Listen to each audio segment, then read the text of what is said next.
अस्सलाम वालेकुम dear students. अच्छा, तो आज का टॉपिक चैप्टर नंबर 6 का हमारा जो है ना वो है intensity of sound, page number 77 है। और उर्दू वालों का जो सफ़ा है ना वो है 106। ठीक है, उधर है ये मौजूद है टॉपिक। इससे पीछे का कोई डेफिनेशन रहेगी वो आपने खुद ही देख लेनी है, याद कर लेनी है। इसको हम पढ़ लेते हैं। ठीक है, इंटेंसिटी ऑफ साउंड क्या होती है, इसका ताल्लुक भी एनर्जी ऑफ साउंड से ही है। उसकी डेफिनेशन हम देख लेते हैं। द एनर्जी ट्रांसमिटेड पर second through a unit area held perpendicular to the direction of propagation of waves by the sound waves is called intensity of a sound waves। ठीक है, ये वो एनर्जी है, जैसा कि आपको पता है कि साउंड एक फॉर्म है एनर्जी की। ठीक है, तो इसमें हम उसकी एनर्जी की ही बात कर रहे हैं। ठीक है, ये वो एनर्जी है जिसको हम ट्रांसमिट कर रहे हैं किसी भी एरिया से। ठीक है, किसी यूनिट टाइम में। ठीक है, ये आप इस तरह भी कह सकते हो कि ये वो एनर्जी कि जब भी हम एनर्जी को किसी यूनिट एरिया से यूनिट टाइम में जितना ट्रांसफ़र करें वही कहलाती है इंटेंसिटी ऑफ साउंड वेव्स। ठीक है, शर्त ये है कि जो वेव की सिमत होगी, ठीक है, एरिया उसके परपेंडिकुलर होगा। ठीक है, तो ये शर्त है इंटेंसिटी ऑफ साउंड के लिए। आगे क्या है, इसको मैथमेटिकली हम लिख सकते हैं। ठीक है, आई से इसको जाहिर किया जाता है, I is equal to E over A multiply by T. ठीक है, यहाँ पर ई साउंड एनर्जी है, ए है एरिया ऑफ द सरफेस, ठीक है, जो परपेंडिकुलर होगा साउंड वेव के, और टी यहाँ पर टाइम टी है। ठीक है, अच्छा, इसका यूनिट क्या है, यूनिट आप दो यूनिट यहाँ पर बताए हुए हैं। एक यूनिट है जूल पर मीटर स्क्वायर पर सेकंड, और दूसरा जो है वाट पर मीटर स्क्वायर। आप वाट पर मीटर स्क्वायर ही लेके चलो, ये ज़्यादा बेहतर रहेगा आपके लिए। ठीक है, ये टॉपिक आपने शॉर्ट में तैयार करना है, इसको हम लॉन्ग में आगे चल के देखेंगे। इसका जो इस्तेमाल है वो कैसे आपने करना है लॉन्ग में। ठीक है, अच्छा, तो भाई अगला टॉपिक हमारा जो है वो लाउडनेस ऑफ साउंड है। ठीक है, ये भी उससे बिल्कुल निचला टॉपिक ही है, आपको मिल जाएगा किताब पर, उर्दू और अंग्रेज़ी वाली किताब दोनों पर।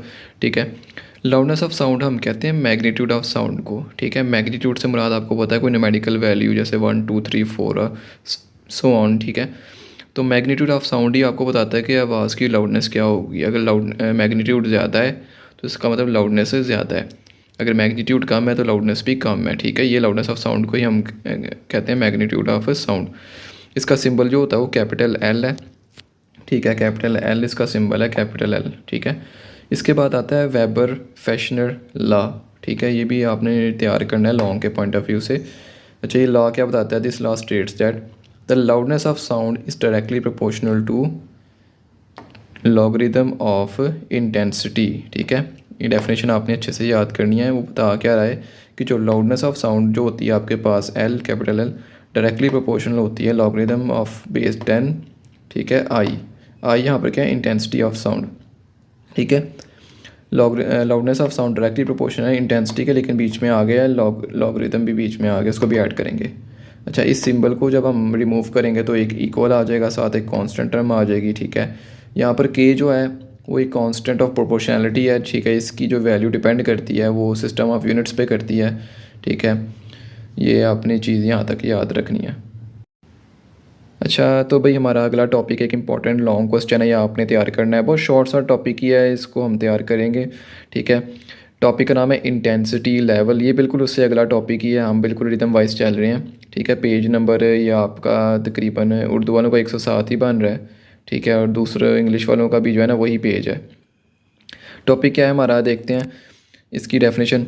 The difference in loudness of two sounds where one sound is faintest audible sound is called intensity level. ठीक है, ये फ़र्क है दो आवाज़ों की लाउडनेस के दरमियान। ठीक है, दो आवाज़ों की लाउडनेस के दरमियान हम फ़र्क कर रहे हैं, जिसमें से एक आवाज़ है वो है फेंटेस्ट साउंड, जिसको हम कहते हैं मध्यम तरीन आवाज़, जो हमारे कान कम से कम सुन सकते हैं। ठीक है, और दूसरी आवाज़ वो होगी जिसके दरमियान आप फ़र्क मालूम करना चाह रहे हो। ठीक है, इसी को इंटेंसिटी लेवल कहते हैं। दोनों की डेफिनेशन में फ़र्क है, ये आपने याद रखना है। इंटेंसिटी ऑफ साउंड में फ़र्क है और इंटेंसिटी लेवल में फ़र्क है। ठीक है, अब हम क्या करते हैं, इसके लिए रिलेशन निकालते हैं। इंटेंसिटी लेवल के लिए हमें फेंटेस्ट साउंड के लिए रिलेशन निकालना है। हम मान के चलते हैं कि if L naught is loudness of faintest sound and I not is the intensity of faintest sound. ठीक है, अगर एल नॉट लाउडनेस हो फेंटेस्ट साउंड की और आई नॉट इंटेंसिटी हो फेंटेस्ट साउंड की, तो हमारा वो फॉर्मूला जो हमने पहले डिराइव किया था उसके मुताबिक हमारा फॉर्मूला बन जाएगा L naught is equal to K log 10 base 10। ठीक है, और आई नॉट, ये फार्मूला हमारा बन जाएगा। इसे हम इक्वेशन नंबर कह देते हैं 2। ठीक है, ये रिलेशन हमारा बन जाएगा फेंटेस्ट साउंड के लिए। ठीक है, तो यहाँ तक ये टॉपिक शॉर्ट में आपने याद करना है, लॉन्ग में हम इसको भी तैयार करते हैं। अच्छा भाई, अगला स्टेप हमारा क्या रहने वाला है? अगला स्टेप हमारा यही है कि हमने जो है इसको इक्वेशन नंबर 2 बोला है, ठीक है, इसको इक्वेशन नंबर 2 बोल दिया था। इक्वेशन नंबर 1 हमारे पास जो होगी वो होगी जो हमने पहले फार्मूला डिराइव किया था, L is equal to K log 10 आई, ठीक है, इसे हमने इक्वेशन नंबर 1 कह दिया। अब हमने इन दोनों साउंड्स की लाउडनेस में फ़र्क मालूम करना है, ठीक है। दोनों लाउडनेस ऑफ साउंड्स ही हैं, एक फेंटेस्ट है, एक वो आवाज़ है जिसके दरमियान फ़र्क मालूम करना चाह रहे हैं। तो हम दोनों को क्या कर देंगे, माइनस कर देंगे, सब्ट्रैक्टिंग इक्वेशन 1 एंड 2। तो हमारे पास आएगा L minus L naught is equal to K log की base 10 I minus K log की बेस 10 आई नॉट, ठीक है। अगला स्टेप आपने क्या करना है, आगे लगेगा हमारा मैथ।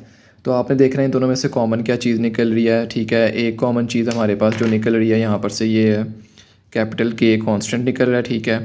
तो ये हम कांस्टेंट ले लेंगे बाहर कॉमन, ठीक है। लेकिन हम ये लॉग की बेस जो 10 हमारे पास आ रही है इसको हम कॉमन नहीं लेंगे, ठीक है।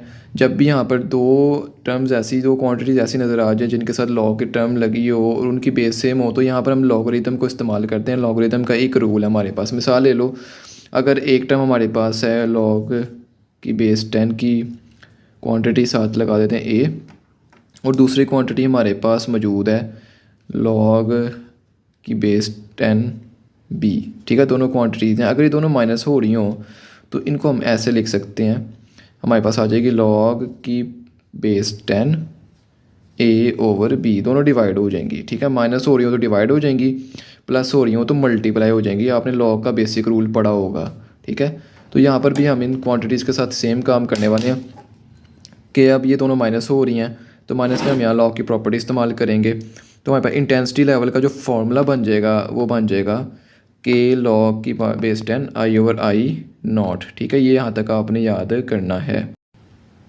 अच्छा, तो भाई अगली चीज़ आ रही है इंटेंसिटी लेवल के बाद जो है ना, intensity of the faintest sound आ रही है हमारे पास। जो फेंटेस्ट साउंड की इंटेंसिटी होती है ना, ये कांस्टेंट वैल्यू होती है हमारे पास। इसकी वैल्यू होती है 10 की पावर -12 वाट पर मीटर स्क्वायर। ये आपने बस याद रखनी है इसको MCQ के पॉइंट ऑफ व्यू से। दूसरी चीज़ है यूनिट ऑफ इंटेंसिटी लेवल। इसको आप नापोगे किस तरह, इसकी मेजरमेंट कैसे लोगे, ठीक है। उसके लिए जो हमारे पास यूनिट होता है ये डेसिबल होता है, ठीक है। इसकी शॉर्ट फॉर्म आप dB भी आप इसको लिख सकते हो, ठीक है। dB है इसकी शॉर्ट फॉर्म, ठीक है। dB आप इसे लिख सकते हो।